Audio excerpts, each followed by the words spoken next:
যদি তোমাদের মধ্যে 4টি গুণ থেকে যায় তাহলে আল্লাহ তোমাদেরকে ক্ষতি থেকে বাঁচিয়ে জান্নাতের জন্য তোমাদেরকে কবুল করে নেবেন, বলি আমিন।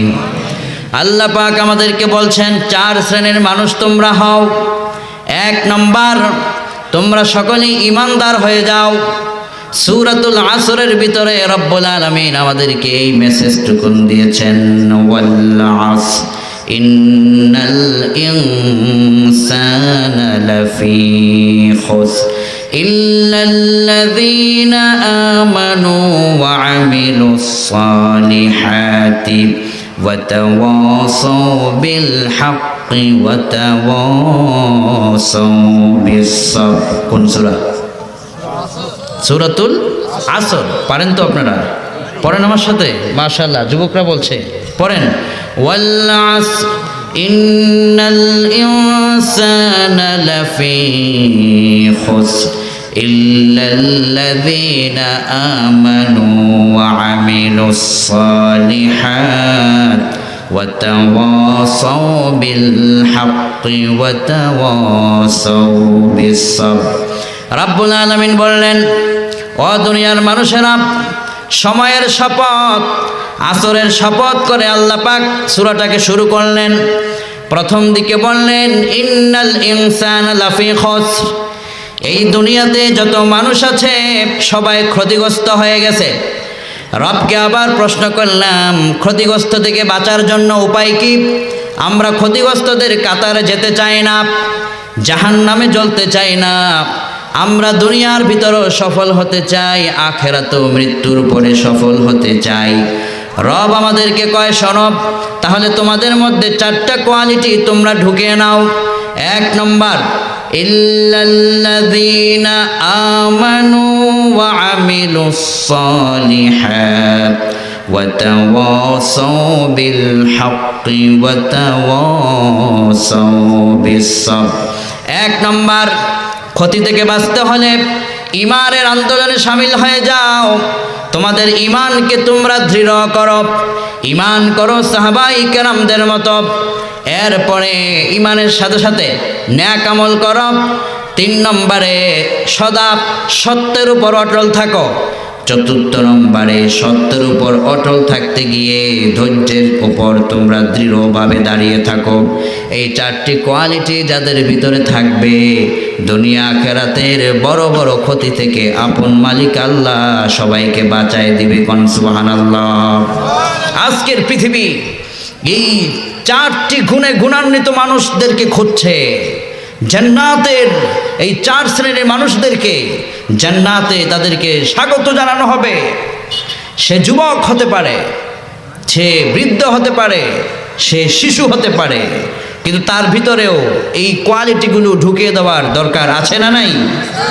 বর্তমান দুনিয়ার বিজ্ঞান আপনার আমার এই কোরআন, এই কিতাব, মহাবিশ্বের মহাবিশ্বয় এই আল কোরআন তারা গবেষণা করে আজকে এই কোরআন থেকে এমন এমন তথ্য তারা বের করছে, তারা বলতে বাধ্য হয়েছে, ওবে আল্লাহ and his Rasul sallallahu alaihi wasallam established the order of Allah, obey the order of Allah, maintain the deen of Allah।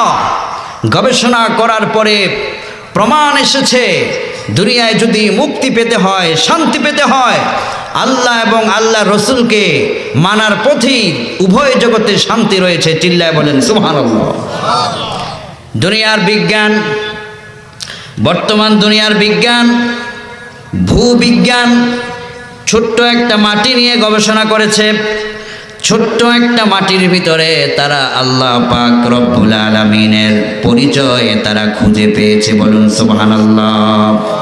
আপনার এলাকায় জমি চাষ করতে গেলে মাটি আছে না নাই? মাটি, এই যে মাটি দেখেন না আপনারা, এই ছোট্ট মাটিটা নিয়ে বিজ্ঞান গবেষণা করেছে। বিজ্ঞান বলছে যে এই মাটি গবেষণা করে মাটির মধ্যে আমরা পেলাম এক ধরনের পদার্থ, বিজ্ঞান তার নাম দিয়েছে নিশাধর। এই পদার্থটার এতটাই গুরুত্বপূর্ণ, বিজ্ঞান বলছে এই পদার্থ যদি রব মাটিতে সংযুক্ত করে না দিতেন, দুনিয়ার ভারসাম্য রক্ষা হতো না। এই দুনিয়াটা একটা দুর্গন্ধযুক্ত পৃথিবীতে রূপান্তরিত হয়ে যেত। পৃথিবীর মানুষ তারা এই দুনিয়াতে বসবাসযোগ্য তাদের হতো না। এই ছোট্ট একটা মাটিতে নিষাদন নামের পদার্থ আল্লাহ পাক সেট করে দিয়েছেন। তারা বলছেন যে এই তথ্যটুকুন ১৫০০ বছর আগে প্রিয় নবী সাল্লাল্লাহু আলাইহি ওয়াসাল্লাম তিনি তার হাদিসের মাধ্যমে প্রমাণ করেছেন। চিল্লায় বলেন আল্লাহু আকবার। বিজ্ঞানীরা বিশ্বনবীর একটা হাদিসকে গবেষণা করেছে। সহিহ বুখারীর জিলদে আউয়াল প্রথম খণ্ডে বর্ণনা। ঈমানের কথা বলতে গিয়ে বিশ্বনবী একটা হাদিস বর্ণনা করেছেন। আন আবি হুরায়রা রাদিয়াল্লাহু আনহু قال قال رسول الله صلى الله عليه وسلم الإيمان بضع وسبعون شعبة فافضلها قول لا إله إلا الله وأدناها إماطة الأذى عن الطريق والحياء شعبة من الإيمان। বিশ্বনবীর হাদিস আবু হুরায়রা রাদিয়াল্লাহু আনহু বর্ণনা করলেন।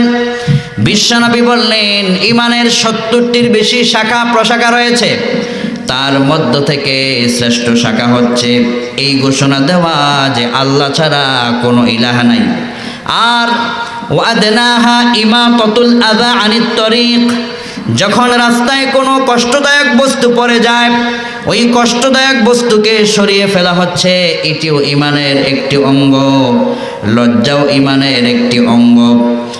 মেডিকেল সায়েন্স, আজকের পরিবেশ বিজ্ঞান, ওয়াদনাহা ইমাতাতুল আযা আনিত তরিক, এই হাদিসের এই অংশটুকুন তারা গবেষণা করেছে। আজকে আমরা মুসলমানরা হয়তো গবেষণা থেকে একটু পিছিয়ে, কিন্তু আমাদের এই গ্রন্থ, আমাদের এই হাদিসে নববী দুনিয়ার বিজ্ঞানীরা গবেষণা করছে, নতুন নতুন নব তথ্য পৃথিবীবাসীকে দিচ্ছে। ইসলামের সৌন্দর্য আজকে গোটা পৃথিবীময় ফুটে উঠছে। চিল্লায় বলেন আল্লাহু আকবার। বিজ্ঞান বলছে ওয়াদনাহা ইমাতাতুল আযা আনিত তরিক। মুহাম্মদ সাল্লাল্লাহু আলাইহি ওয়াসাল্লাম বললেন রাস্তার পাশে কষ্টদায়ক বস্তুকে তোমরা সরিয়ে দেবে, মানুষের যেন কষ্ট না হয়। রাস্তায় এমন কিছু ফেলে রাখবে না যাতে মানুষের কষ্ট হয়, এরকমটা তোমরা করবে না। এটা তোমাদের একটা ঈমানের শাখা। বিজ্ঞান গবেষণা করে দেখলো একটা মানুষ রাস্তা দিয়ে যখন হেঁটে যায়, যদি ওই জায়গার ভিতরে একটা পচা পাখি পড়ে থাকে, পচা কোনো একটা প্রাণী পড়ে থাকে, ইসলামের ভাষ্য হচ্ছে বিশ্বনবী বললেন রাস্তার ভিতরে ওই পচা পাখিটাকে, মৃত পাখিটাকে তোমরা ওইভাবে ফেলে রাখবে না, বরং এটাকে তোমরা মাটি চাপা দিয়ে দিবে যাতে করে মাটির নিচে ওটা পড়ে থাকে। এটা হচ্ছে নবীজির ভাষ্য। পরিবেশ বিজ্ঞান বলছে এটা তো মেডিকেল সায়েন্সের কথা, যে একটা পরিবেশে যদি কোনো একটা পাখি, কোনো একটা জীব জন্তু যদি উপরে যদি পচা পড়ে থাকে, তাহলে এটা পচে এখানে হাজারো কোটি রকমের জীবাণু, রোগ, ব্যাকটেরিয়া ছড়িয়ে পড়ে। বাতাসের মাধ্যমে এটা চতুর্দিকে পুরো এলাকায় ছড়িয়ে যায়। নাক দিয়ে যখন আমরা, মুখ দিয়ে যখন কথা বলি, শ্বাস নিঃশ্বাস যখন আমরা লোড আনলোড করি, তখন এই জীবাণু আমাদের নাক দিয়ে দেহের ভিতরে প্রবেশ করে, মুখ দিয়ে এই জীবাণু, এই রোগ প্রবেশ করে। বিজ্ঞান বলছে যে মুহাম্মদ সাল্লাল্লাহু আলাইহি ওয়াসাল্লাম যে বললেন রাস্তার পাশে তোমরা জীবাণু, জীবজন্তু যেটা মরে গিয়েছে মৃতটাকে এভাবে ফেলে রাখবে না, মাটি চাপা দেবে, এটা হচ্ছে স্বাস্থ্যসম্মত। বিজ্ঞানীদের কথার সাথে এটি একমত। বিজ্ঞান বলছে কেন মুহাম্মদ সাল্লাল্লাহু আলাইহি ওয়াসাল্লাম বললেন মাটি চাপা দেওয়ার জন্য, তার মূল কারণ হলো এটা পচে দুর্গন্ধটা যেন আমার উম্মতদেরকে ক্ষতি করতে না পারে, ব্যাকটেরিয়া যেন ছড়িয়ে না পড়ে, সেজন্য মাটি চাপা দিয়ে দিলে একদিক থেকে তাদের পরিবেশ রক্ষা হয়, অপর দিক থেকে তারা রোগ থেকে বেঁচে যায়। মেডিকেল সায়েন্স বলছে এই চিকিৎসা বিজ্ঞানের কথা তো আমরা আবিষ্কার করেছি, কিন্তু মুহাম্মদ সাল্লাল্লাহু আলাইহি ওয়াসাল্লাম তো বলেছেন ১৫০০ বছর আগে। এটি প্রমাণ করে মুহাম্মদ সাল্লাল্লাহু আলাইহি ওয়াসাল্লাম বিশ্বের শ্রেষ্ঠ মহাবিজ্ঞানী। চিল্লায় বলেন আল্লাহু আকবার। শুধু এখানেই শেষ নয়, মানুষ যখন মারা যায় মাটির নিচে আমরা দাফন করে দেই। বিজ্ঞানীরা বললেন মুহাম্মদ সাল্লাল্লাহু আলাইহি ওয়াসাল্লাম কেন বললেন মরে যাবার পরে তাদেরকে তোমরা কবর দিয়ে দাও, মাটি চাপা দিয়ে দাও? বিজ্ঞানীরা গবেষণা করে দেখলেন এটাও স্বাস্থ্যসম্মত। যদি এই মৃত প্রাণীটা যদি তার জমিনের উপরে পড়ে থাকে, পচা দুর্গন্ধ হয়ে চতুর্দিকে ব্যাকটেরিয়া ছড়িয়ে পড়বে। মাটিতে যখন তারা কবর দিয়ে দেয়, অটোমেটিক ওই কবরের মাটিতে আল্লাহ পাক এক ধরনের পদার্থ সৃষ্টি করে দেন। ওই পদার্থটা যখন ওখানে জমা হয়ে যায়, ওই দেহটাকে মাটির সঙ্গে মিশিয়ে দেয়। কোনো পোকামাকড় যদি মাটির নিচে রেখে দেন, দেখবেন ওটা কদিন পরে মাটির সাথে মিশে যায়। বিজ্ঞানীরা বললেন এই নিশাদর পদার্থ আজকে আমরা আবিষ্কার করলাম, কিন্তু মুহাম্মদ সাল্লাল্লাহু আলাইহি ওয়াসাল্লাম ১৫০০ বছর আগে এই সব বিষয়ে তিনি জানতেন।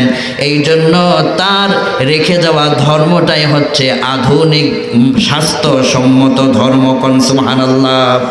স্বাস্থ্যসম্মত ধর্ম ইসলাম ধর্ম, যেটা আমরা ইসলাম ধর্মের উপর আছি, এটা আমাদের সৌভাগ্যের বিষয়। চিল্লায় বলেন আল্লাহু আকবার।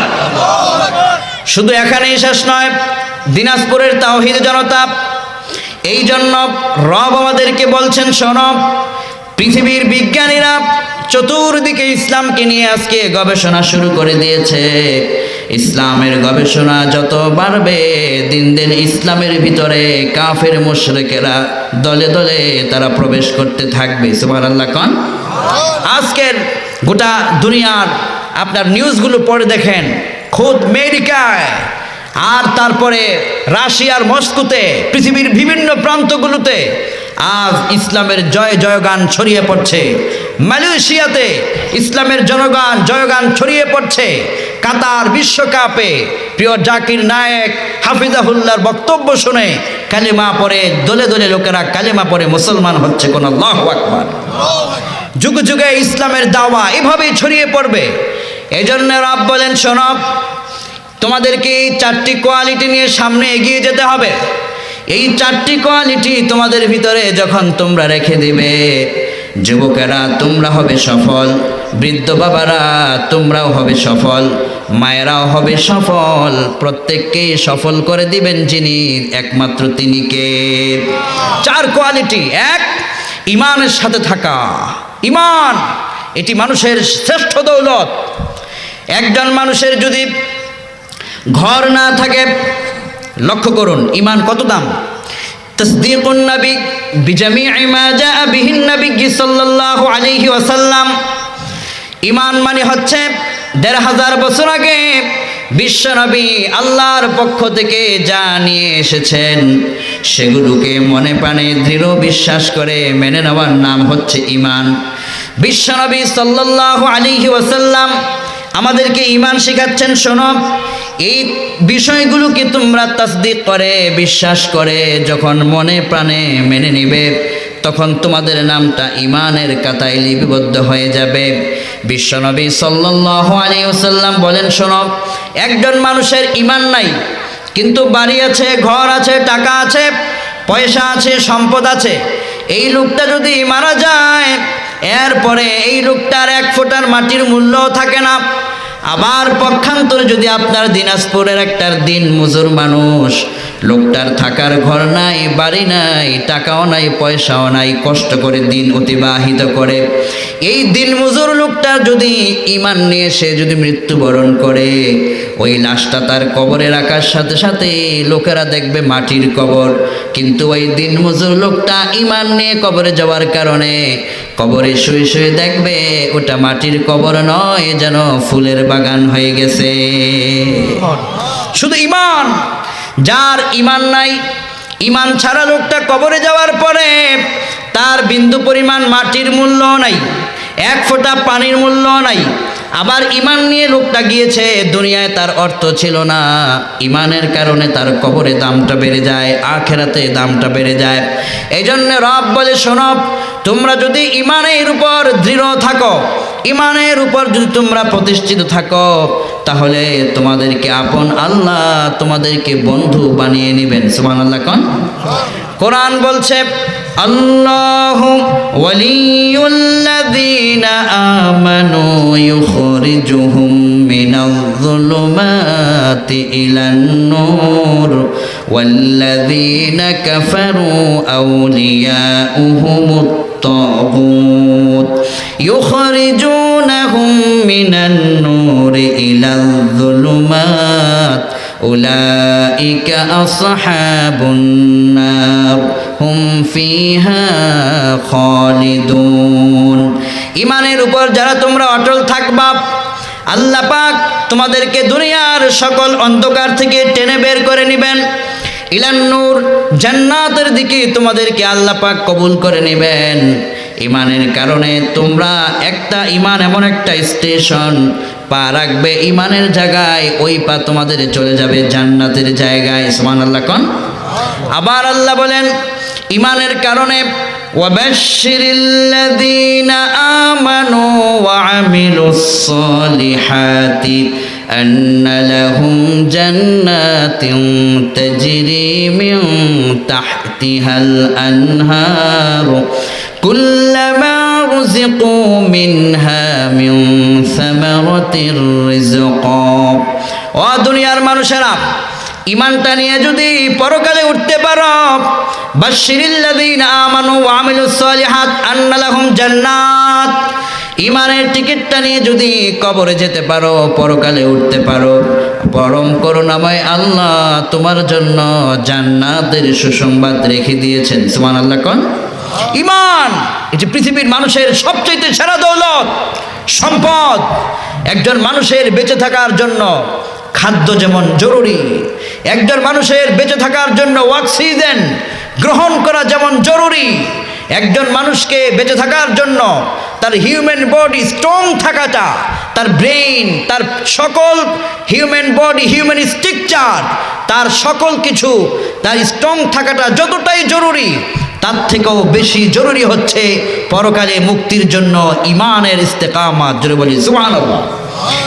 যুগে যুগে কালে কালে সমস্ত পয়গাম্বর এই ঈমানের উপর পৃথিবীবাসীকে আল্লাহর পথে তারা আহ্বান করেছেন, আল্লাহর পথে তারা ইনভাইট করেছেন, পৃথিবীর মানুষকে দাওয়াত দিয়েছেন।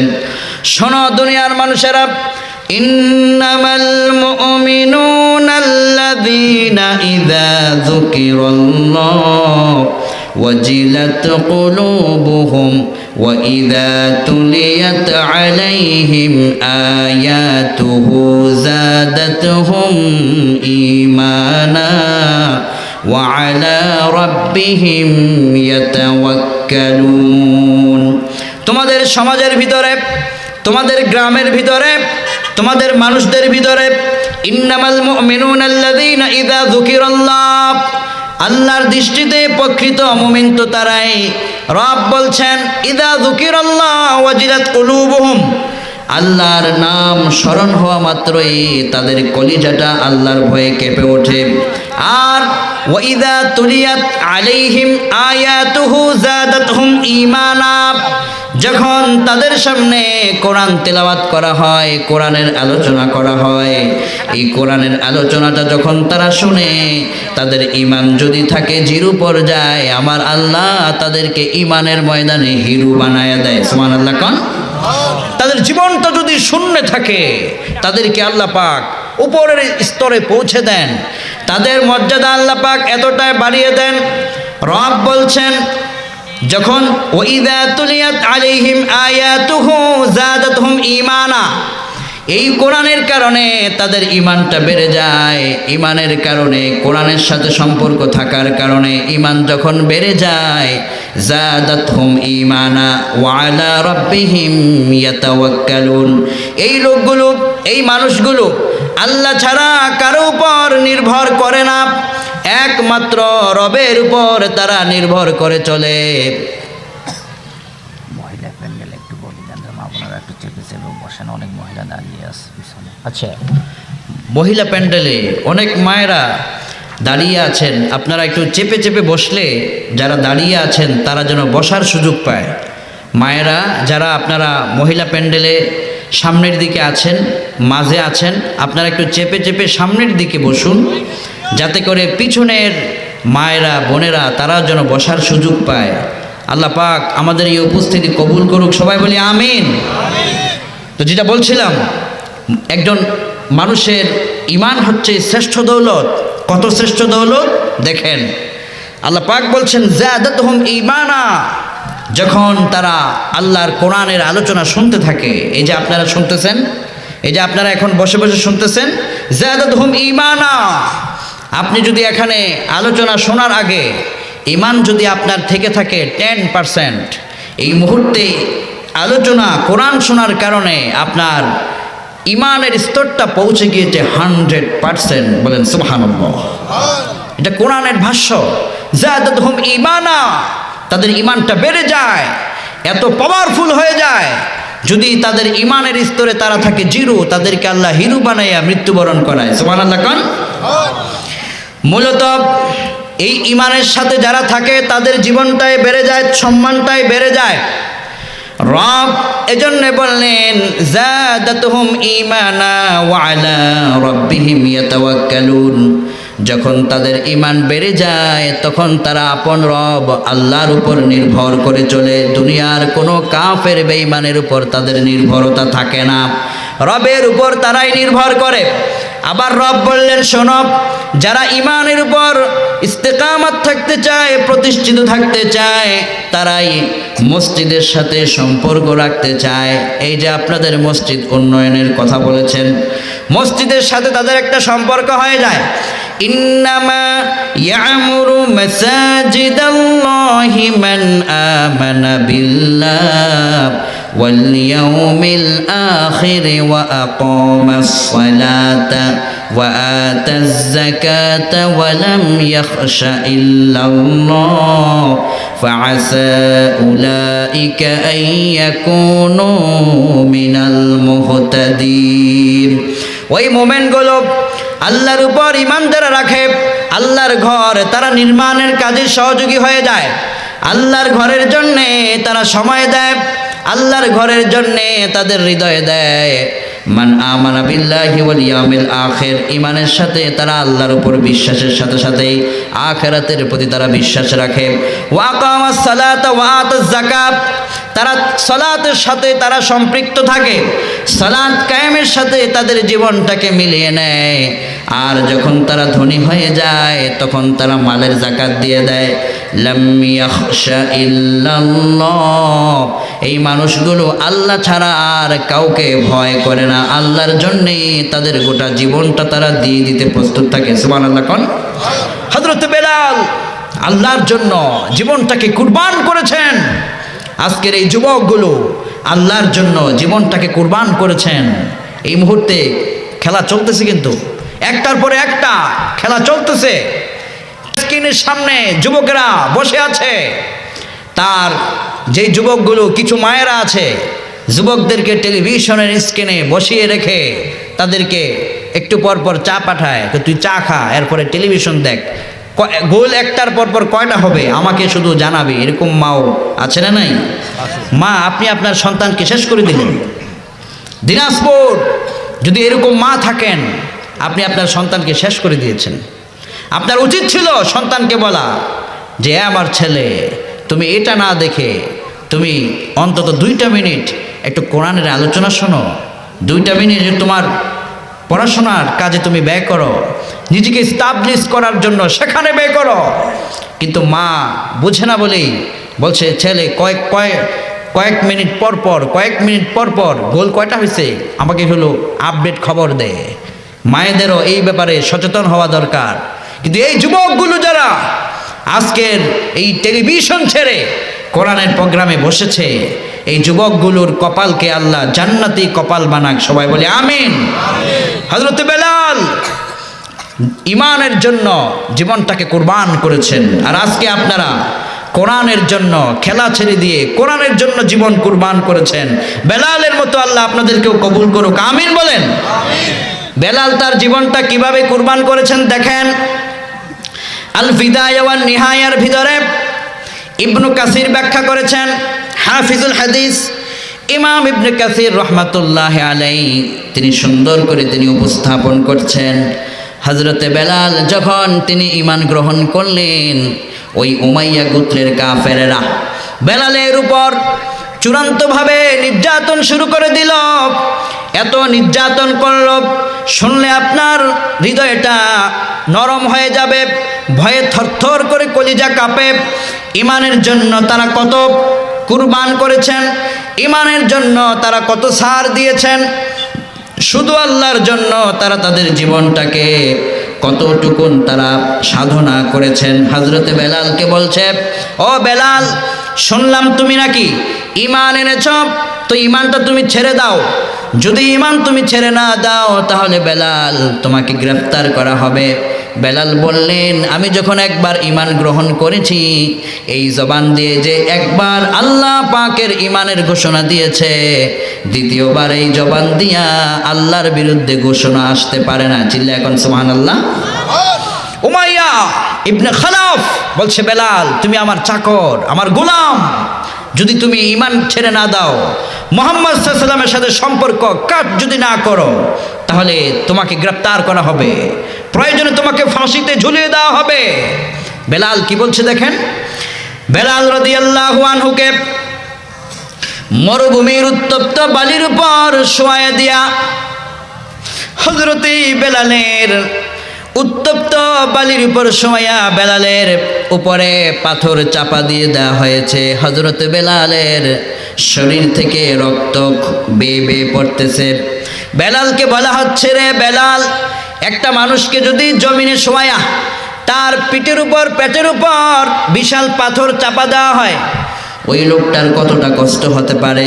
হযরতে বেলাল বললেন, তোমরা আমার দেহের উপর পাথর চাপা দিয়েছো, আমার দেহ থেকে রক্ত বেরিয়ে পড়ছে, তোমরা আমাকে যত কষ্ট দাও, আমাকে তোমরা যত অত্যাচার করো, অত্যাচারের মাত্রা যত বাড়বে, আমি বেলালের ঈমানটা ততই বেড়ে যাবে। সুবহানাল্লাহ। আমি ঈমান ছাড়বো না, কেননা আমি আল্লাহর সাথে সম্পর্ক করেছি। উমাইয়া ইবনে খালাফের লোকেরা কয়, বেলাল, যদি তুমি ঈমানটা না ছাড়ো তাহলে তোমাকে কিন্তু এই পাথর চাপার চাইতে আরো কঠিন শাস্তি দেওয়া হবে। হযরতে বেলাল রাদিয়াল্লাহু আনহু বললেন, তোমাদের শাস্তি আরো বাড়ায় দাও, আমি চাই যেন ইসলামের জন্য জীবনটাকে কুরবান করে দিতে পারি। সুবহানাল্লাহ। কোন পাথর চাপা দেওয়া হলো, একটার পর একটা হযরতে বেলালের উপর অত্যাচার শুরু হয়ে গেল। বেলাল রাদিয়াল্লাহু আনহু বলতে লাগলেন, আহাদ আহাদ, আল্লাহ এক, আল্লাহ এক। এই ঘোষণা আমি আমার জবান দিয়ে যখনই উচ্চারণ করেছি, এই আল্লাহ এক, আল্লাহ এক আমার দেহে জীবন থাকবে যতক্ষণ, আমার মুখ দিয়ে এক আল্লাহর তাওহীদের বাণী চলবে ততক্ষণ। সুবহানাল্লাহ। কান অত্যাচার বাড়তে লাগলো। বেলাল রাদিয়াল্লাহু আনহু বলছেন, এই অত্যাচার শুধু এখানেই নয়, যদি এই অত্যাচার আমার জীবন শেষ করে দেয়, এরপরও আহাদ রবের একত্ববাদ, ঈমানের ইস্তিকামাত আমি বেলাল ছাড়তে পারি না। শেষ পর্যন্ত কি অবস্থা হলো, পাথরের উপর চাপা দিয়া বেলাল রাদিয়াল্লাহু আনহু পানি পানি বলে তাদের কাছে বলছে, আমাকে একটু পানি দাও, আমার প্রাণ বেরিয়ে যাচ্ছে, কিন্তু লোকেরা তাকে পানি দিল না। এই চূড়ান্ত অত্যাচারের ভিতরেও হযরতে বেলাল ঈমানটাকে ছেড়ে দেয় নাই। হযরতে বেলাল যখন চতুর্থ পয়েন্টে চলে গেলেন, জীবনটা একেবারে শেষ মুহূর্ত, ওই সময় হযরতে বেলাল বললেন, যদি আজকের ঈমানের জন্য আমার জীবনটা তোমাদের হাতে, যদি আমাকে জীবন দিতে হয়, কিয়ামতের ময়দানে আমি শুধু এটাই বলতে পারবো, আয় রব, পৃথিবীতে আপনার জন্য কিছুই করতে পারি নাই, শুধু ঈমানের জন্য আমি বেলাল জীবনটা দিতে পেরেছি। সুবহানাল্লাহ। কোন হে যুবকেরা, বেলালের তো জীবন ছিল, বেলালের তো জীবনের একটা স্বাদ ছিল। বেলাল চিন্তা করলেন, এই দুনিয়ার জীবন জীবন নয়, পরকালের একটা জীবন আছে। দুনিয়ার জীবনটা চাকচিক্যময় হলেও জীবন, কষ্টের জীবন হলেও জীবন, কষ্টে আর দুঃখে জীবনটা কেটে গেলেই শেষ, মৃত্যুর পরেই শুরু হয়ে যাবে চূড়ান্ত জীবনের বর্ণনা, আখিরাতের জিন্দেগি। এই জন্য হযরতে বেলাল শুধু প্রাধান্য দিয়েছেন তার রবের সাথে সম্পর্ক। এই জন্য বিশ্বনবী সাল্লাল্লাহু আলাইহি ওয়াসাল্লাম বেলালের ব্যাপারে তিনি এমন দোয়া করেছেন, বেলাল আজান দিতেন জমিনে, ওই আজানের আওয়াজ চলে যেত রব্বুল আলামিনের আরশে আজিমে। বেলাল ঈমানের কারণে তার পাওয়ার, তার মর্যাদা বেড়ে গিয়েছে। এই যুবকেরা বেলালের উত্তরসূরি হও, এই যুবকেরা বেলালের মতো ভূমিকা নাও। জীবনে তোমাদের দাজ্জালের প্রচুর ফিতনা আসবে, খেলা নামক ফিতনা আজকের যুবকদেরকে নষ্ট করে দেওয়ার ষড়যন্ত্র হচ্ছে। বছরের পর বছর, কিছু বছর পর পর একটা ফুটবল খেলা তোমাদের সামনে উপস্থাপন করে দেওয়া হয়। ওই একটা ফুটবলটাকে নিয়ে কয়েকজন ওইটাকে নিয়ে খেলাখেলি করে, তামাম বিশ্ব ওই খেলার দিকে নজর থাকে। এই দিক দিয়ে কত হাজার হাজার ঘন্টা ইসলামের পথ থেকে দূরে সরে যায়, টেরও পায় না যুবকেরা। আছে না নাই? এই খেলার পিছনে কত ঘন্টা সময় ব্যয় করেছেন, কত হাজারো ঘন্টা সময় গোটা বাংলাদেশের ইয়ং সোসাইটি ব্যয় করেছে। হিসাব করে দেখুন, এটা আমাদের চূড়ান্ত একটা ষড়যন্ত্র যে একটার পর একটা দাজ্জালি ফিতনা আসবে ঈমানকে কেড়ে নেবার জন্য। এজন্য যুবকদেরকে সচেতন হতে হবে। যুবকদের সম্পর্কে রব্বুল আলামিন বললেন, শোনো, ইন্নাল্লাযীনা আমানু ওয়া আমিলুস সালিহাতি সায়াজআলু লাহুমুর রাহমানু উদ্দা। হে যুবকেরা, বেলালের মতো ঈমান যদি তোমার বেড়ে যায়, আপন রব্বুল আলামিনের হাবিব বললেন, শোনো, এই আয়াতের ব্যাখ্যা করতে গিয়ে মুফাসসিররা কয়েকটা হাদিসকে উপস্থাপন করেছেন। একজন মানুষ যখন ঈমানের সাথে আন্দোলনে শামিল হয়, অতঃপর যখন তার জীবনটা ঈমানের উপরেই চালাতে থাকে, অতঃপর ঈমানের উপর তার জীবন পরিচালনার কারণে জিবরাইল ফেরেশতা ওই লোকটার উপরে খুশি হয়। জিবরাইল ফেরেশতা তখন রবের দরবারে তার জন্য দোয়া করে। পৃথিবীতে যত ফেরেশতা আসমানে জমিনে উড়ে বেড়ায়, সমস্ত ফেরেশতারা তার জন্য দোয়া করে। সর্বশেষ ঈমানের কারণে ওই লোকটার যেদিন মৃত্যু হয়, তার বাড়িতে জান্নাতের ফেরেশতারা এসে নাজিল হয়ে যায়। ঈমানের সময়, ঈমানের কারণে। আমার মা, আজকে আপনি যে বিছানায় ঘুমাচ্ছেন, যে আরামের বিছানা, আপনার ছাড়তে ইচ্ছা হয় না। ইয়াং সোসাইটি, যুব সমাজ, যেই আরামের বিছানা ফজরের সময় তোমার ছাড়তে মনে করে না, ওই আরামের বিছানা সম্পর্কে একটু ভাবো। একজন এই বিছানা তোমাকে পর করে দেবে। আজকে এখানে যত মেহমানরা আছেন, আপনারা যারা আছেন, এই মাটির উপর এখন আমরা বসে আছি, একটু পর মৃত্যুবরণ করলে এই মাটির নিচেই আমাদের বাস থাকার অবস্থান হয়ে যাবে। যে খাটের উপর আপনি ঘুমাচ্ছেন, এই খাট আপনাকে পর করে দেবে। বাস্তবতাটা একটু উপলব্ধি করুন, বাস্তবতাকে একটু ভাবুন যে আসলেই তো জীবনটা তো আমাদের, দুনিয়াটা একেবারেই শেষ। কি করছি আমরা পরকালের জন্য? কিছুই তো করতে পারলাম না। আহারে, এই দুনিয়ার সামান্য কয়েকটা জীবন, কয়েক বছরের জীবন, যাদের 30 বছর হয়ে গেছে, আপনি ভাবুন বাঁচলে আর কয়দিন বাঁচবেন? যদি আপনার জীবনটা 60 বছরের হয়, আর মাত্র 30 বছর বাঁচবেন। হায়াতের গড় কমে গিয়েছে, মৃত্যুর দরওয়াজার সিরিয়াল বেড়ে গিয়েছে। একটু বাস্তবতা মনোযোগ দিয়ে শুনুন। যেই খাটের উপরে আপনি ঘুমান, আজ রাতে যদি মৃত্যু হয়, মাহফিলের শেষাংশে মাইকে ঘোষণা হয়ে যাবে, অমুক এলাকার অমুক লোকটি আজ এতটা বাজে দুনিয়া থেকে বিদায় হয়ে গিয়েছে। সবাই তার মৃত্যুর খবর শুনে তার জন্য ইন্না লিল্লাহ পড়বে, দোয়া করবে, মাগফিরাতের দোয়া করবে। এরপরে সকালবেলায় জানাজা, লোকেরা দৌড়ে দৌড়ে তার বাড়ির দিকে যাবে। কেউ দৌড়াবে তার জন্য কাফনের কাপড় ক্রয় করার জন্যে, কেউ বা যাবে তার জন্য কবর খনন করার জন্যে, আবার কেউ যাবে তার জানাজার ময়দানকে রেডি করার জন্য। এভাবে করে একটা আয়োজন শুরু হয়ে যাবে, জীবনের শেষ আয়োজন, জীবনের শ্রেষ্ঠ আয়োজন। আপনি জীবনে কত মানুষের জানাজায় শামিল হলেন, আপনার জানাজায় সেদিন কত মানুষ শামিল হবে আপনি তো দেখলেন না। আপনি জীবনে কত মানুষকে ধরে কবরে নামাইলেন, ওই দিন আপনাকে লোকেরা ধরে কবরে নামিয়ে দেবে। আপন মানুষগুলো, আপন স্ত্রীকে যদি রাতের 12টা বাজে আপনার মৃত্যু হয়েছে, সকাল 10টায় জানাজা, এই মুহূর্তে আপনার লাশটাকে লোকেরা ধরে আপনার ঘরের সবচাইতে কম দামি যে চাদর, ওই চাদরটা দিয়ে আগে আপনার দেহটাকে ঢেকে রাখবে, দামি চাদরটাও আপনার গায়ের উপর দিবে না। ঘরের একটা প্রান্তে আপনার দেহটাকে রেখে দেবে, লাশ রেখে দেবে, একা একা ফেলে রাখবে। সারা রাত আপনার লাশটা পরে থাকবে। আপনার প্রিয়তমা স্ত্রীকে যদি বলা হয় তোমার স্বামীর লাশ এই রাত্রের পরে সকাল 10টায় জানাজা পাহারা দাও, তিনি বলবেন আমার ভয় হয়, লাশের সামনে কেউ থাকতে চায় না, নিজেকে ভীতভাবে ভয় করে।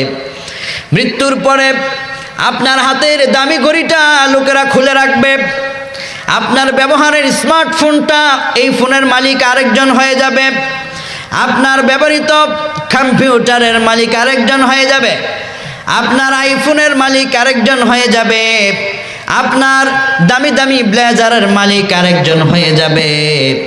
এই তো আপনার দুনিয়া। একটু আগে আপনার জীবন ছিল, আপনার ব্লেজার ছিল, টাকা ছিল, সম্পদ ছিল, আপনার সব ছিল। এখন আপনার মৃত্যু হয়ে গেছে, এখন আপনার টাকাও নাই, পয়সাও নাই, সম্পদও নাই, কিচ্ছুই নাই। সবাই শুধু আপনাকে পর পর করে তাড়িয়ে দিবে। যত দ্রুত সম্ভব কবরে নেওয়ার চেষ্টা করবে, দাফন করে লোকেরা আপনাকে ভুলে যাবে। আপনি দুনিয়া থেকে যা নিয়ে যেতে পেরেছেন সেটা নিয়েই আপনি আখেরাতে দাঁড়াবেন। দুনিয়ার মানুষগুলো সেদিন আপনাকে দাফন করে চলে আসবে। এই যে তারা আপনাকে চির বিদায় করলো, আর আপনার সঙ্গে তাদের দুনিয়ায় আর কোনো দেখা হলো না। ভাই ভাইকে এতিম করে কবরে রেখে দেয়, ছেলে তার সন্তানকে, ছেলে তার বাবাকে কবরে রেখে দেয়। বাবাও অনেক সময় যদি ছেলে মারা যায় নিজ হাতে সন্তানকে মাটিতে দাফন করে দেয়। দুনিয়ার জীবনটা তো এরকম। মৃত্যু দুনিয়ার সব কিছুকে থামিয়ে দেয়, মৃত্যু দুনিয়ার সব কিছুকে স্টপ করে দেয়। এই জন্যে আল্লাহ সুবহানাহু ওয়া তাআলা বললেন, ইমানের সাথে তোমরা আখিরাতে আসো, ইমানটা নিয়ে পরকালে আসো। হযরত উবাদা বিন সামিত রাদিয়াল্লাহু আনহু তিনি বলেন, আমি বিশ্বনবীর দরবারে ছিলাম। মুসলিমের বর্ণনা, আন উবাদা বিন সামিত রাদিয়াল্লাহু আনহু قال قال رسول الله صلى الله عليه وسلم من شهد أن لا إله إلا الله وأن محمدا عبده ورسوله حرم الله عليه النار। যে ব্যক্তি ইমানের আন্দোলনে শামিল হয়, ইমানটাকে গ্রহণ করে নেয়, কালিমায়ে শাহাদার বাক্যকে গ্রহণ করে, ইমানটাকে গ্রহণ করে নিয়েছে, ওর জন্য আমার আল্লাহ জাহান্নামের আগুনকে হারাম করে দিবে। সুবহানাল্লাহ। আবার উসমান রাদিয়াল্লাহু আনহু তিনি বলছেন, বিশ্বনবী বললেন, একজন মানুষ যখন মৃত্যুর লাস্ট প্রান্তে চলে যায়, আহারে মৃত্যুর লাস্ট প্রান্ত মানুষের কত কঠিন হয়। عن عثمان رضي الله عنه قال قال رسول الله صلى الله عليه وسلم من مات وهو يعلم أنه لا إله إلا الله دخل الجنة। একজন মানুষ যখন মৃত্যুর দুয়ারে পৌঁছে যায়, এমন সময় তার মৃত্যুর ঘন মুহূর্ত শুরু হয়ে যাবে। এই সময় যদি তার মান মাতা ওয়া হুয়া ইয়ালামু, লোকটা মৃত, এই মুহূর্তে মৃত্যুবরণ করতে যাচ্ছে, এমন সময় তার ব্রেনের ভিতরে আছে আল্লাহ এক, মুহাম্মদ সাল্লাল্লাহু আলাইহি ওয়াসাল্লাম আল্লাহর বান্দা এবং রাসূল। এইটা স্মরণে রেখে যে ব্যক্তি মৃত্যুর সময় এইটা স্মরণে রেখে দুনিয়া থেকে বিদায় হতে পারে, বিশ্বনবী বললেন জান্নাতের দরওয়াজা তার জন্য ওপেন হয়ে যাবে। কিন্তু মৃত্যুর সময় কালেমা পড়াটা বড় কঠিন ব্যাপার। তখন শয়তান ওয়াসওয়াসা দেয়, শয়তান ঈমানকে কেড়ে নিয়ে যায়। শয়তান তখন দুনিয়ার চাকচিক্য চোখের সামনে তুলে ধরে। শয়তান তখন ঈমানকে কেড়ে নেওয়ার জন্য প্রধান টার্গেটে থাকে।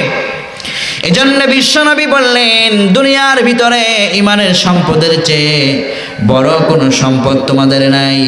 এই ঈমানের সম্পদটা যার যত বেশি হবে, মৃত্যুর সময় তার জবান দিয়ে তত আগেই কালিমাটা বেরিয়ে যাবে। সুবহানাল্লাহ কোন। আর একবার যখন কালিমা বেরিয়ে যাবে, রব আপনাকে ঈমানের একটা দৌলত দান করবেন।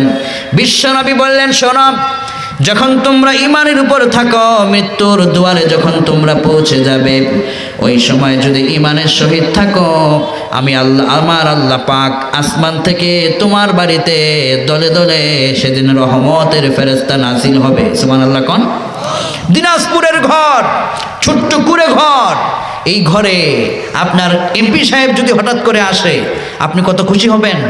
আমার এমপি সাহেব, আপনার সভাপতি সাহেব, আর যদি প্রধানমন্ত্রী আইসাই যায়, আপনি বলবেন আই এম সাকসেস, আমার জীবন সফল, আমার এই কুড়ে ঘরে প্রধানমন্ত্রী আসছে, আমার এই কুড়ে ঘরে অমুক আসছে, অমুক সাহেব আসছে, দিনাজপুরের সবচাইতে আপনাদের কাছের লোক তিনি আসলেন, কত খুশি হবেন। অথচ আপনার ঘরের এই কুড়ে ঘরে, ছোট্ট ঘরে যদি আপনার ঈমান থাকে, মৃত্যুর সময় দুনিয়া तमाम পৃথিবীর চাইতেও শ্রেষ্ঠ মেহমান যারা জান্নাতি ফেরেশতারা আপনার ঘরে নাজিল হবে, সেদিন আপনার ঘরটা কত মূল্যবান হবে। সুবহানাল্লাহ কোন। কোরআনে আল্লাহ বললেন, শোনো, تتنزل عليهم الملائكة ألا تخافوا ولا تحزنوا وأبشروا بالجنة التي كنتم توعدون। ইমানের সাথে তোমরা দুনিয়াতে থেকেছ, ইমানের কারণে গুনাহ তোমাদের সামনে হাজির হয়েছিল, গুনাহকে ছেড়ে দিয়েছ। ইমানের কারণে তোমরা তোমাদের অর্থ মসজিদে দিয়েছ, ইমানের কারণে তোমরা তোমাদের অর্থ দিয়ে কোরআনের প্রোগ্রামের আয়োজন করেছ। ইমানের কারণে মা আপনি পর্দায় করে চলেছেন, ইমানের কারণে আপনি পরকীয়ায় যান নাই, ইমানের কারণে আপনার সতীত্বকে আপনি রক্ষা করেছেন। রব বলবেন, তাতানাজ্জালু আলাইহিমুল মালাইকা, আমার এই জান্নাতি বান্দা ইমানের কারণে সে এখন মৃত্যুর শয্যায়, আল্লাহ পাক জান্নাত থেকে ফেরেশতা পাঠাবেন আপনার ঘরে। সেদিন জান্নাতের ফেরেশতা আসবে। ওই যে একটা ভিডিওর ভিতরে ছোট্ট ছেলে মানুষ আরাবিয়ান, সে বলছে হসপিটালের ভিতরে রাতের গভীর অন্ধকারে হঠাৎ করে সাংবাদিকদেরকে সে ডাকাডাকি শুরু করল। হসপিটালের লোকেরা বলল, কি হয়েছে? সাংবাদিকরা যখন আসলো, ওই ছোট্ট ছেলেটা বলছে, আমি এখানে যখন শুয়ে আছি হঠাৎ করে অলৌকিক একটা জান্নাতি ফেরেশতার মতো কি যেন আমার ঘরের ভিতরে দেখতে পেলাম। একটু পরে ছেলেটি বললেন, এটা দুনিয়ার সাধারণ কিছু নয়, আমাকে সে বলেছে আল্লাহ তাখাফু, তুমি ভয় পেও না, একটু পরে তোমার জন্য জান্নাত রিজার্ভ হয়ে যাবে। ওই ছোট্ট ছেলেটা বলছে যে আমি আমার জীবনে শুধুমাত্র ইমানের উপরে আমি থেকেছি। ছোট্ট একটা ছেলে যদি মৃত্যুর সময় মানুষদেরকে ডেকে বলে দিতে পারে যে জান্নাতের ফেরেশতাদেরকে আমি আমার নিজের চোখে আমার ঘরে অবতরণ হতে দেখেছি, এটা রবের বড় শক্তি। চিল্লায় বলেন সুবহানাল্লাহ। মৃত্যুর সময় আপনার রহমতের ফেরেশতা আপনার বাড়িতে যখন আসবে, এসে আপনাকে বলবে, শোনো, দুনিয়ার জীবন কাটিয়েছে অনেক কষ্ট করে, ইমানের উপর থাকতে অনেক কষ্ট হয়েছে, আল্লাহ তাখাফু ওয়ালা তাহজানু আবশিরু বিল জান্নাহ, ভয় পেও না, চিন্তা করো না, দুঃখিত হয় না, জান্নাতের সুসংবাদ গ্রহণ করো। একটু পরে তোমার জন্য মালাকুল মউত ফেরেশতা, মৃত্যুর ফেরেশতা চলে আসবে। মৃত্যুর ফেরেশতা আসার আগেই সুসংবাদ জান্নাতের ফেরেশতারা আপনাকে দিবে। অতঃপর জান্নাতের ফেরেশতারা এসে বলবে, ইয়া আইয়াতুহান নাফসুল মুতমাইন্নাহ ইরজিই ইলা রাব্বিকি রাদিয়াতাম মারদিয়াহ ফাদখুলি ফি ইবাদি ওয়াদখুলি জান্নাতি। তোমাদেরকে বলা হবে, ইমানের উপর যারা দুনিয়া অটল থেকেছ, বলা হবে নফসে মুতমাইন্না যারা, অর্থাৎ দুনিয়ার সব কিছু ফেলে রেখে আল্লাহর জন্যে ইমানের উপর নিজের জীবনটাকে অবিচল যারা রেখেছে, বলা হবে ইরজিই ইলা রাব্বিক, আজকে তোমার মৃত্যু হতে যাচ্ছে, রবের পক্ষ থেকে তোমাদের জন্য সুসংবাদ দেওয়া হবে, তুমি আজকে রবের দিকে ফিরে আসো। ইলা রাব্বিকি রাদিয়াতাম মারদিয়াহ, তুমি অত্যন্ত সন্তুষ্টের সাথে রবের দিকে তুমি ফিরে আসো। দুনিয়ার জীবন তোমার জন্য আর থাকার নয়, জান্নাত তোমার জন্য খোলা হয়ে যাচ্ছে, রেডি হয়ে যাচ্ছে। তাই দুনিয়ার এই পসামার্কা জায়গায় থাকার কোনো দরকার নাই, জান্নাত তোমার জন্য রেডি হয়ে আছে। ইরজিই ইলা রাব্বিক রাদিয়াতাম মারদিয়াহ ফাদখুলি ফি ইবাদি ওয়াদখুলি জান্নাতি। দুনিয়ায় যারা ইবাদত করতে করতে জীবনটাকে কাটায় দিয়েছে, জান্নাতি হয়েছে, বলা হবে ওই ইবাদতকারীদের কাতারে শামিল হয়ে যাও, আর মৃত্যুর সাথে সাথে জান্নাতের ভিতরে ঢুকে পড়ো। সুবহানাল্লাহ কোন। দেখেন আমার ভাইয়েরা, একজন মানুষের সবচাইতে সফল হলো ওই জায়গাটা, দুনিয়ার ভিতরে যত কষ্টে আপনি দিন অতিবাহিত করেন কোনো সমস্যা নাই, কারণ দুনিয়ার জীবনটা কষ্টে গেলেও যাবে, আরামে গেলেও যাবে, হায়াতটা শেষ এমনিতেই হবে, হায়াত শেষ হবেই। কিন্তু যত কষ্টে স্বীকার করেন না কেন, মৃত্যুর পরে যদি আপনার জন্য শান্তি আসে, এই শান্তি শুরু হবে, কোনোদিন আর শেষ হবে না। সুবহানাল্লাহ কোন। এই জন্য যুবকদেরকে বলে যাই, ইমানের উপর ইস্তেকামত থাকার জন্য হযরতে সুমাইয়া রাদিয়াল্লাহু আনহা ইমানের জন্য কত ত্যাগ করেছেন। আজকে যত মা বোনেরা এসেছেন, আপনার ঘরের ভিতরে স্টার জলসা, জি বাংলা, যত টেলিভিশন নগ্নলঙ্গ ছবিগুলো প্রচার করা হয়, ইমানের জন্য যদি এগুলোকে আপনি ছাড়তে পারেন। হযরতে সুমাইয়া ইমানের জন্য কি করলেন দেখেন। হযরতে সুমাইয়া রাদিয়াল্লাহু আনহা এমন একজন আল্লাহর জান্নাতি মহিলা, যিনি দুনিয়া ইসলামের জন্য সর্বপ্রথম তিনি তার জীবনটাকে কুরবান করেছেন, শহীদ হয়েছেন। আল্লাহু আকবার।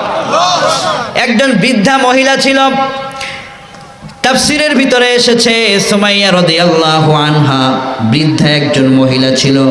তার ঘরের ভিতরে টাকা ছিল না, পয়সা ছিল না, অভাবের দিন যায়।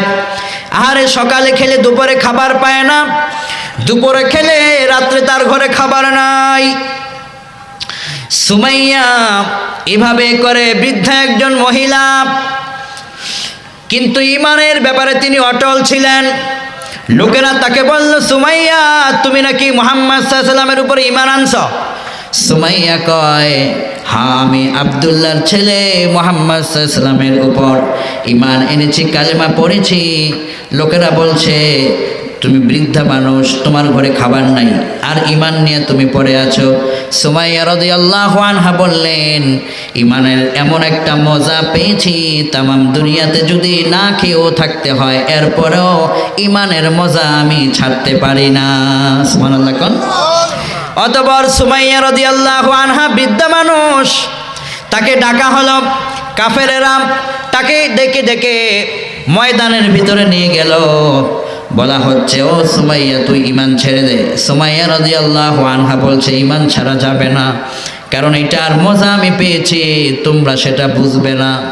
লোকেরা এই বৃদ্ধা মানুষটাকে মানুষের সামনে উলঙ্গ করে, তার লজ্জাস্থানের সামনে লোহার বর্ষাকে উত্তপ্ত করে, তার লজ্জাস্থানের ভিতরে আঘাত করে, সেই জায়গার ভিতরে তাকে শহীদ করে দিল। সুমাইয়া রাদিয়াল্লাহু আনহা সেই জায়গার ভিতরে তিনি শহীদ হয়ে গেলেন। বিশ্বনবী সাল্লাল্লাহু আলাইহি ওয়াসাল্লাম বললেন, সুমাইয়া বৃদ্ধা মানুষ হতে পারে, গরিব হতে পারে, কিন্তু তার ঈমানটা গরিব না। সুমাইয়া আল্লাহর জান্নাতে উড়াউড়ি করতেছে। সুমাইয়া, আজকে আমার বৃদ্ধা মায়েরা আছেন, সুমাইয়া রাদিয়াল্লাহু আনহা থেকে শিক্ষা নিন। এই সুমাইয়া ইসলামের জন্য শহীদ হয়ে গেলেন। আহারে, একটা বৃদ্ধা মানুষ, তার শরীরে কি বার শক্তি আছে। এই মানুষটাকে বর্ষা দিয়ে আঘাত করা হলো। খাব্বাব রাদিয়াল্লাহু আনহু ঈমান গ্রহণ করলেন। হযরতে খাব্বাব রাদিয়াল্লাহু আনহুকে তার বুকের উপরে উত্তপ্ত আগুনের কঙ্করগুলোকে তার বুকের উপরে রেখে দেওয়া হলো। হযরতে খাব্বাব রাদিয়াল্লাহু আনহু শুয়ে থাকলেন, তার দেহের উপরে উত্তপ্ত আগুনের কঙ্করগুলোকে এভাবে করে আগুনের টুকরোগুলোকে রেখে দেওয়া হলো। আগুনের টুকরোগুলোকে পুড়তে পুড়তে তার দেহটার এই চামড়াগুলো পুড়ে পুড়ে নিচ থেকে রক্ত বেয়ে বেয়ে পড়ল। হযরতে খাব্বাব রাদিয়াল্লাহু আনহুর পিঠের ভিতরে অসংখ্য আগুনের দাগ। ওমর বিন খাত্তাব রাদিয়াল্লাহু আনহু বললেন, তোমার ইসলাম গ্রহণের বিষয়ে, ঈমানের উপর থাকার বিষয়ে কোনো মারাত্মক কোনো ঘটনা যদি থেকে থাকে আমাকে শোনাও। হযরতে খাব্বাব রাদিয়াল্লাহু আনহু তার বুকের কাপড়টাকে খুলে দিলেন। আর বললেন, ওমর আমার পিছনের অংশটা দেখুন, ইসলাম গ্রহণের কারণে, ইমানের উপর অবিচল থাকার কারণে কাফেররা আমার এই পিঠের উপরে আগুনের টুকরাগুলোকে রেখে দিয়েছে। আগুনের কঙ্করগুলো আমার দেহটাকে স্যাত করে দিয়েছে। এই ভিতরের অংশ ভেদ করে প্রবেশ করে রক্তগুলোকে খসে খসে আমার চামড়াগুলো পুড়ে পুড়ে পড়ে গিয়েছে। আমার রক্তে মরুভূমির বালি পর্যন্ত লাল হয়ে গিয়েছে। এরপরেও আমি ইমানের উপর থেকেছিলাম। ওই ইমানের উপর থাকার কারণে আমার পিঠের দাগ আজও ছেড়ে যায় নাই। ইমানের জন্য বেলাল দিলেন জীবন, সুমাইয়া রাদিয়াল্লাহু আনহা শহীদ হলেন, খাব্বাবরা দিলেন জীবন। হে দিনাজপুরের যুবকেরা, ইমানের জন্য এরকমভাবে তোমাদের উপর যতই রকমের পেরেশানি চলে আসুক, যত রকমের ফিতনায় চলে আসুক, ইমানের পরীক্ষায় যারা পরীক্ষা দেয় তাদের জীবনটাকে সফল করে দিবেন কে? এই ইমানটা আমাদের বড় সম্পদ। এই ইমান আমাদেরকে সালাতের আন্দোলন শিখায়, ইমান আমাদেরকে ভ্রাতৃত্ববোধ শিখায়, ইমান আমাদেরকে মানুষের ভিতরে আন্তরিকতা শেখায়, ইমান আমাদেরকে জান্নাতের পথ দেখায়, এই ইমান আমাদেরকে দুনিয়ায় সকল গুনাহের পথ থেকে বাঁচায়। বিশ্বনবী সাল্লাল্লাহু আলাইহি ওয়াসাল্লাম দুনিয়া থেকে যখন তিনি বিদায় হয়ে যাবেন, মালাকুল মউত আজরাইল আলাইহিস সালাতু ওয়াস সালাম বিশ্বনবীর দরবারে হাজির হবেন। বুখারীর বর্ণনা শামাইলের ভিতরে দেখলাম হযরত আনাস বিন মালিক রাদিয়াল্লাহু আনহু তিনি বর্ণনা করলেন, হে উম্মত, তোমার নবী আমার নবী যখন দুনিয়া থেকে বিদায় হয়ে যান তখন তার ইমানের স্পিডটা কেমন ছিল শুনে নাও। আনাস বিন মালিক রাদিয়াল্লাহু আনহু বলেন, জিবরাইল ফেরেশতা বিশ্বনবীর দরবারে হাজির হলেন, আল্লাহর হাবিবকে সালাম দিলেন, অতঃপর বললেন, ইয়া রাসূলুল্লাহ, আল্লাহ জানতে চেয়েছেন আপনি কেমন আছেন। আল্লাহ তো জানেন, তারপরও আপনার জবান দিয়ে আল্লাহ শুনতে চায়। আসসালামু আলাইক, ইন্নাল্লাহা ইয়াকরাউকা সালাম। ইয়া রাসূলুল্লাহ, ইয়া হাবিবাল্লাহ, আজকে আমি আমার সাথে আরেকজন ফেরেশতা, নতুন একজন ফেরেশতা নিয়ে এসেছি। এই ফেরেশতা আপনার দরবারে, আপনার ঘরে প্রবেশ করার আগে অনুমতি নিতে চায়। কিন্তু এই ফেরেশতা পৃথিবীতে যত জায়গায় গিয়েছে কারো কাছ থেকে কোনো অনুমতি নেয় নাই। বিশ্বনবী বললেন, তিনি আবার কোন ফেরেশতা? জিবরাইল ফেরেশতা বললেন, ইয়া রাসূলুল্লাহ, তিনি হলেন মালাকুল মউত, যিনি সবার জানকে কবজ করেন। এই পৃথিবীতে কত রাজা, কত বাদশার জান কবজ করা হলো, কারো কাছে তিনি অনুমতি নেওয়া যায় নাই। শুধু আল্লাহ বলেছেন যাতে আপনার কাছে অনুমতি নিয়ে আদবের সাথে প্রবেশ করা হয়। বিশ্বনবী বললেন, অনুমতি দাও। অনুমতি চলে এলো। মালাকুল মউত বিশ্বনবীর ঘরে প্রবেশ করলেন, সালাম দিলেন, আপনাকে সালাম দিয়েছেন, আর বলেছেন আপনি যদি চান তাহলে দুনিয়া থেকে আল্লাহ আপনাকে উঠিয়ে নেবেন। বিশ্বনবী বললেন, যদি আমি না চাই? তখন মালাকুল মউত বললেন, আল্লাহ অর্ডার করেছেন যদি আপনি যেতে না চান তাহলে আপনার উপর যেন কোনো জবরদস্ত করা না হয়, আমাকে চলে যেতে বলা হয়েছে। আল্লাহর হাবিবকে জিবরাইল ফেরেশতা বললেন, ওগো আল্লাহর হাবিব, আল্লাহ আপনাকে আমি জিবরাইল ফেরেশতাকে বলেছেন আপনি যত দ্রুত সম্ভব রবের জন্য আপনি প্রস্তুতি নিন। আপনার সঙ্গে সাক্ষাতের জন্য মহান আল্লাহ ইন্তজার অপেক্ষা করতেছেন। সুবহানাল্লাহ, আপনার জন্য অপেক্ষা করছেন। বিশ্বনবী সাল্লাল্লাহু আলাইহি ওয়াসাল্লাম তিনি বললেন, ও আমার ফেরেশতারা, ও ফেরেশতা, তাহলে তুমি রবের হুকুমে আমার দেহ থেকে প্রাণটাকে নিয়ে যাও। বিশ্বনবী অসুস্থ হয়ে পড়লেন। শামাইলের ভিতরে বাবু মা জাআ ফি ওয়াফাতি রাসূলিল্লাহি সাল্লাল্লাহু আলাইহি ওয়াসাল্লাম নামক অনুচ্ছেদের ভিতরে আনাস বিন মালিক রাদিয়াল্লাহু আনহু তিনি বর্ণনা করলেন যে আমি বিশ্বনবীর সময় বিশ্বনবীর কাছে, হুজুরের জীবনের শেষ প্রান্তে আমি নবীজির কাছে ছিলাম। আমি হুজুরের জীবনের শেষ প্রান্তের চেহারাটা দেখে অবাক হয়ে গেলাম। তিনি একটু পরে দুনিয়া থেকে বিদায় হবেন, তার চেহারার ভিতরে আমি যখন নজর করলাম আমি দেখতে পেলাম যেন আল্লাহর 30 পারা কোরআনের ঝলকটা তার চেহারার ভিতরে ফুটে উঠেছে। মৃত্যুর সময় মানুষ তো পেরেশান থাকে, সব কিছু নিয়ে পেরেশানিত হয়ে যায়। কিন্তু আমি নবীকে দেখেছি মৃত্যুর সময় তার চেহারায় কোরআনের ঝলক। আয়েশা রাদিয়াল্লাহু আনহাকে বললেন, ও প্রাণের স্ত্রী, এদিকে আসো। হযরত আয়েশা কাছে আসলেন। আয়েশা, আমাদের ঘরে রেখে যাওয়া কিছু সম্পদ আছে, আমি দুনিয়া থেকে বিদায় হয়ে যাব, সম্পদগুলো কোথায়? হযরত আয়েশা রাদিয়াল্লাহু আনহা বললেন, ইয়া রাসূলুল্লাহ, সম্পদগুলো ঘরের ভিতরে খুব যত্ন করে রাখছি। স্বর্ণের কয়েকটা টুকরা ছিল। বিশ্বনবী বললেন, আয়েশা, সম্পদগুলো নিয়ে আসো। স্বর্ণগুলো নিয়ে আসা হলো। হযরতে আয়েশা রাদিয়াল্লাহু আনহাকে বলা হলো, তুমি এই স্বর্ণগুলো এখনই তুমি সদকা করে দাও, আল্লাহর রাস্তায় তুমি এগুলোকে দান করে দাও। হযরত আয়েশা রাদিয়াল্লাহু আনহা বললেন, ইয়া রাসূলুল্লাহ, দুনিয়া থেকে আপনি বিদায় হয়ে যাবেন, আমরা থেকে যাব।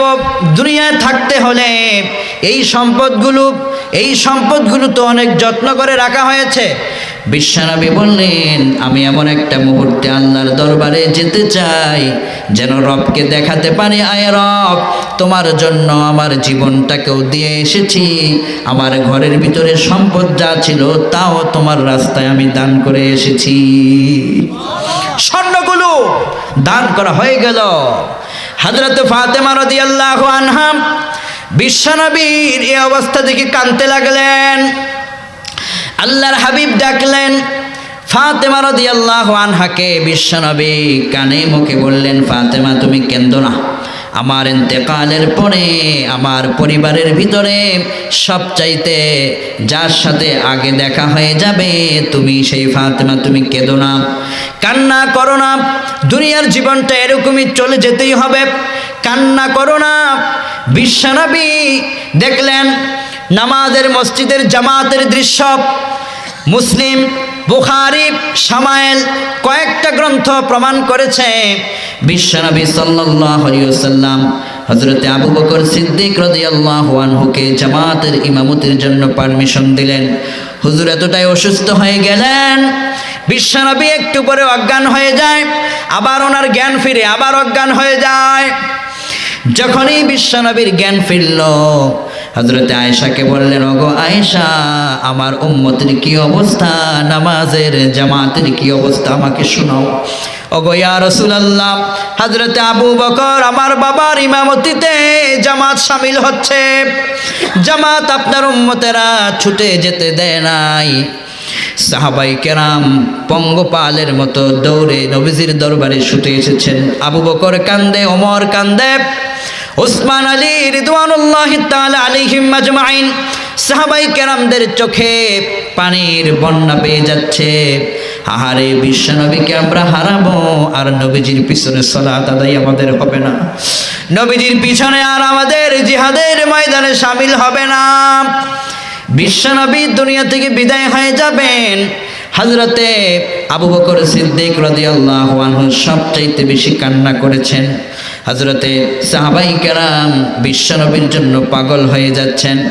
এমন সময় আল্লাহর হাবিব দুনিয়া থেকে যেই মুহূর্তটা বিদায় হয়ে যাবেন, সবাইকে লক্ষ্য করে মৃত্যুর শেষ প্রান্তে বললেন, আসসালাত ওয়া মা মালাকাত আইমানুকুম, নামাজ নামাজ, আমার উম্মতেরা নামাজ। দুনিয়া থেকে আমি বিদায় হয়ে যাচ্ছি, দুইটা কথা জীবনের শেষ প্রান্তে নবীজি বললেন, আসসালাত ওয়া মা মালাকাত আইমানুকুম, ও আমার উম্মতেরা যেখানেই থাকো, যে অবস্থাতেই থাকো, নামাজ ছেড়ে দিও না, নামাজ ছেড়ে দিও না।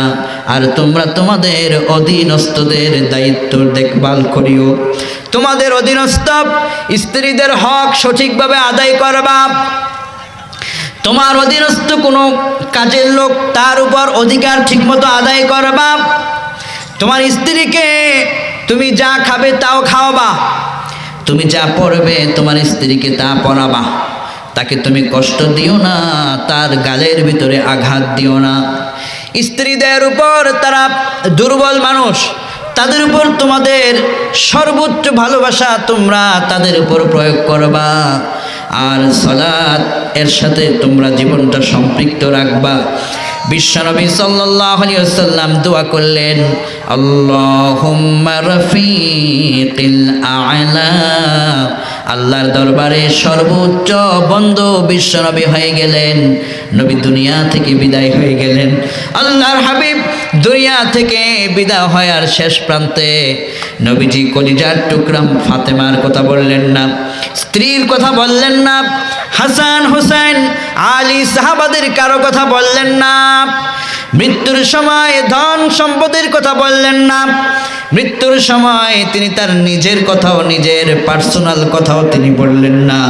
মৃত্যুর সময় তিনি উম্মতকে বললেন, নামাজ নামাজ নামাজ, আমার উম্মতের নামাজ নামাজ।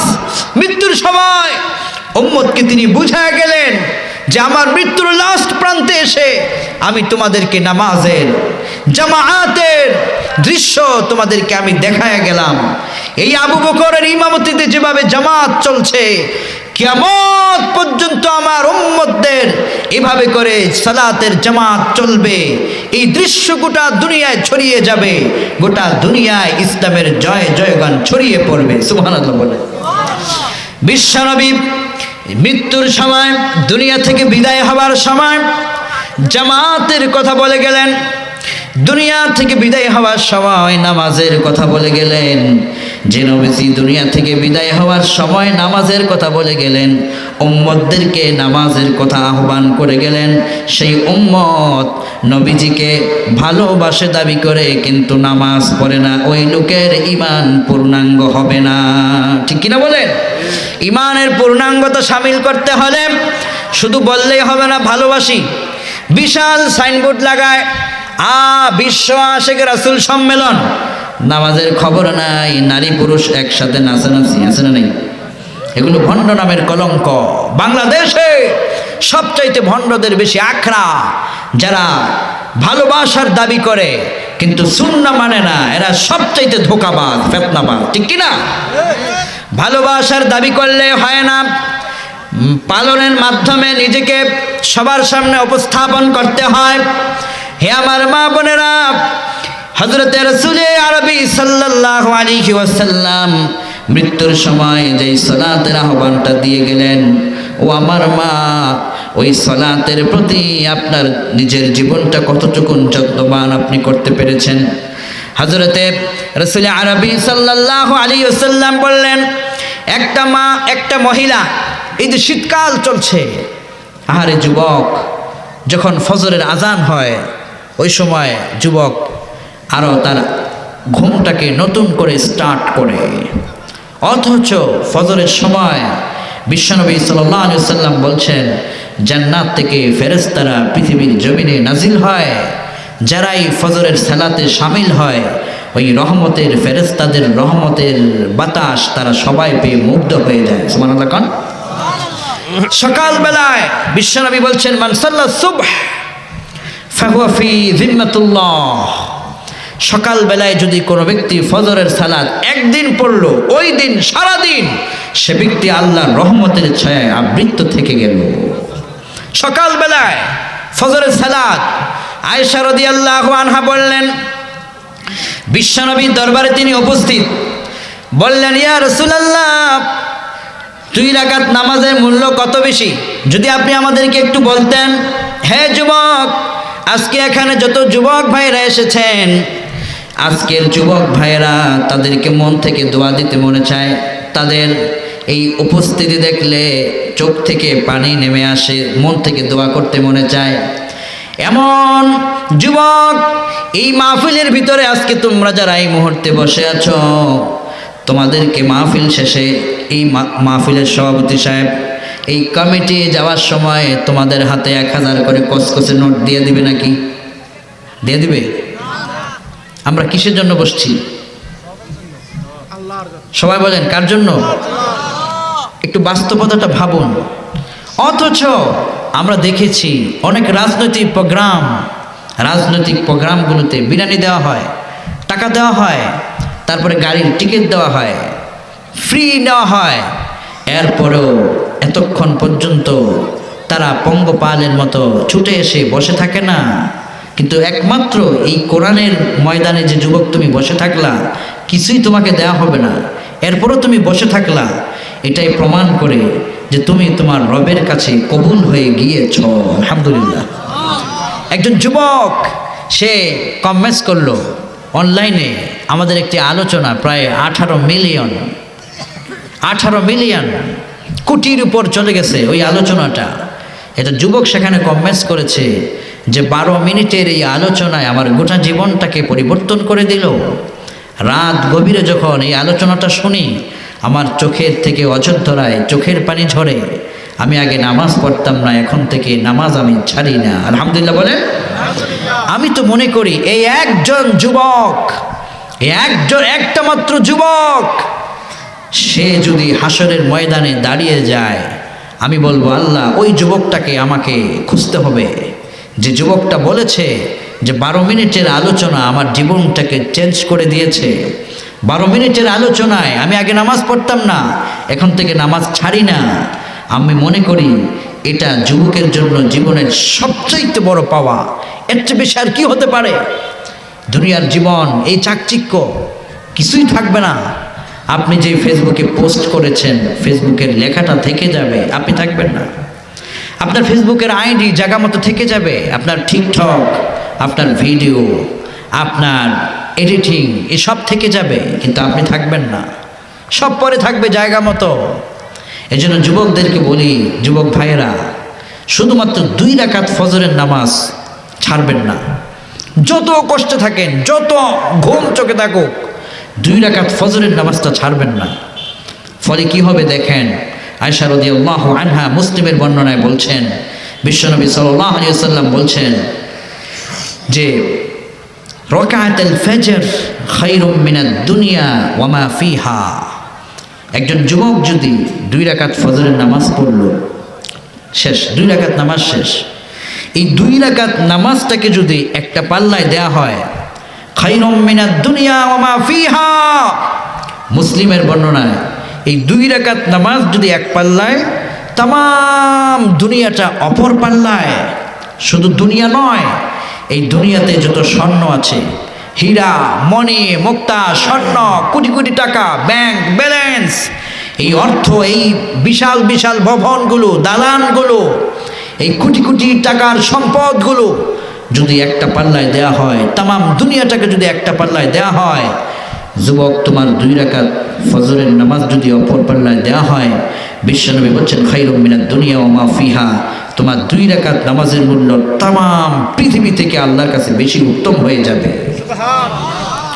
আপনি লক্ষ্য করুন, বিশ্বনবী বললেন খায়রুম মিনাদ দুনিয়া ওয়া মা ফিহা, তোমার 2 রাকাত নামাজ যদি একটা পাল্লায় দেওয়া হয়, তাম পৃথিবী থেকে তোমার 2 রাকাত নামাজের মূল্যের ওজন হয়ে যাবে। তোমার নামাজটার মূল্যটা যদি এত ওজন হয়, তুমি যে কষ্ট করে নামাজ পড়লা, তো তোমার মূল্যটা কত বেড়ে যাবে। সুবহানাল্লাহ কোন।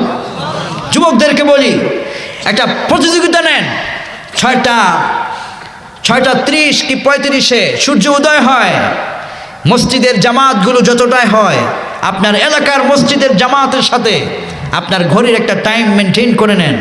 আপনার মোবাইলের অ্যালার্ম দিয়ে রাখুন, জামাত কতটায়, আধা ঘন্টা আগে ঘুম থেকে আমি জাগবো। উঠে আপনি পাক সাফ হয়ে মসজিদের দুয়ারে আপনি চলে যাবেন। এই সকালবেলার এই স্নিগ্ধ যে একটা বাতাস আপনি পাবেন, এই রহমতের সময় আপনি মসজিদে প্রবেশ করলেন, 2 রাকাত ফজরের সালাত আদায় করলেন। বিশ্বনবী সাল্লাল্লাহু আলাইহি ওয়াসাল্লাম বললেন, যখন তুমি সালাত থেকে বের হচ্ছ, মসজিদ থেকে যখন তুমি বের হচ্ছ, সকালের সূর্য যখন উদিত হওয়া শুরু করে, এই সময় তুমি সূর্যের একটু আলো তোমার গায়ে যখন লেগে যায়, ওই বর্তমান দুনিয়ার বিজ্ঞান বলছে এই সূর্যের আলোটা তখন ভিটামিন ডি পরিণত হয়ে তোমার শরীরকে আরো স্ট্রং করে দেয়। সুবহানাল্লাহ কান। সকালবেলায় আমরা রুগী হই কেন বেশি জানেন? আমরা সকালবেলায় বেশি ঘুমাই। যত চাকরিজীবী 10টায় অফিস, ঘুমাবে 7টা পর্যন্ত ঘুমাবে।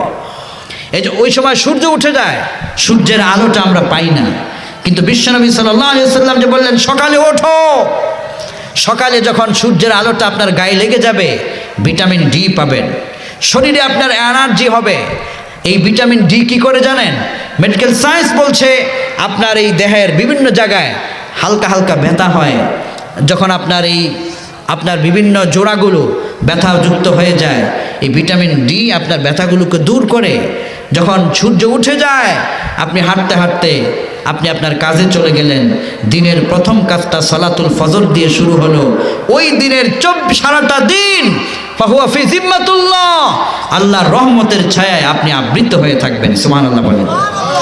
বর্ণনা করেন বিশ্বনবী বললেন, মান সাল্লা সালাতানা, যে ব্যক্তি আমাদের মতো সালাত আদায় করে, বিশ্বনবী যেভাবে সালাত শিখিয়েছেন এইভাবে সালাত আদায় করে, কাবাকে পবিত্র, ওই কাবাকে কাবলা হিসেবে জেনে সম্মানের সাথে কাবার দিকে এসে সালাত আদায় করে, আর আল্লাহর দেওয়া হালাল বস্তুগুলোকে জবাই করে খায়, বিশ্বনবী সাল্লাল্লাহু আলাইহি ওয়াসাল্লাম বললেন এই সালাতের কারণে ওই লোকটাকে মুসলমানদের পূর্ণাঙ্গ কাতারে আল্লাহ শামিল করে নেয়। সুবহানাল্লাহ কোন।